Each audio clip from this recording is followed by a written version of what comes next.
Have you ever gotten so frustrated with your child that you ended up screaming, saying something you didn't want to say, only to have your strong-willed child come back to you and say, "Mom, do you still love me?" Oh, isn't that a heartbreaker? My name is Loyola Lucas, parenting strategist and life coach for mothers in training. And today I want to talk to you about love versus enjoyment. Sometimes when our children are really just draining us so much, Mama, don't you just feel like it's just exhausting? I don't love motherhood. Have you ever admitted that to yourself, said it to yourself? You know you don't mean it long term, but in the moment you mean it?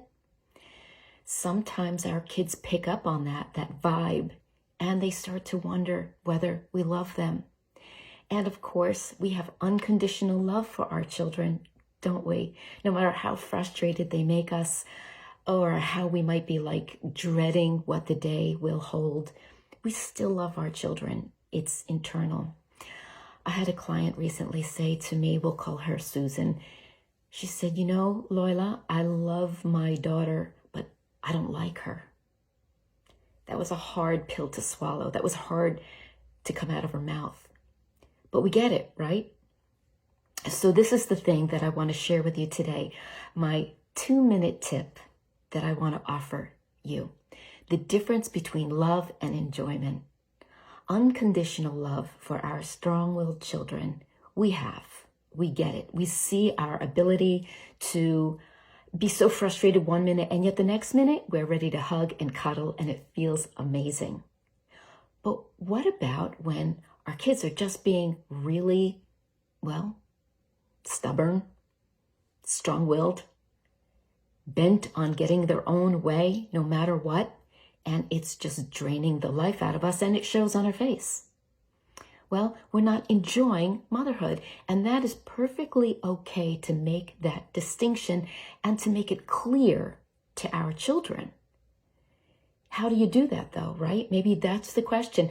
How do I make the distinction between I love you no matter what you do, but I don't really love what you're doing, and it makes me not enjoy our relationship? So it's pretty simple. It's always important to say, I love you, no matter what. There's nothing you can do to alter that reality. But that doesn't mean I'm always going to enjoy our company. I'm not always going to enjoy our relationship. That enjoyment is going to be based on what our children choose to do. If they choose to be rude and loud and mean and dishonoring and say hurtful things, well, we're human. Mama, we're human, and our children need to know that we're human, and we're not going to enjoy the relationship when there's no mutual respect. So this is a conversation that you can easily have with a child who is 6, 7, 8. Feel it out with your strong-willed child, whether they can appreciate what you're sharing, or will it just confuse them? We don't want to confuse our kiddos. But that's my 2-minute tip today.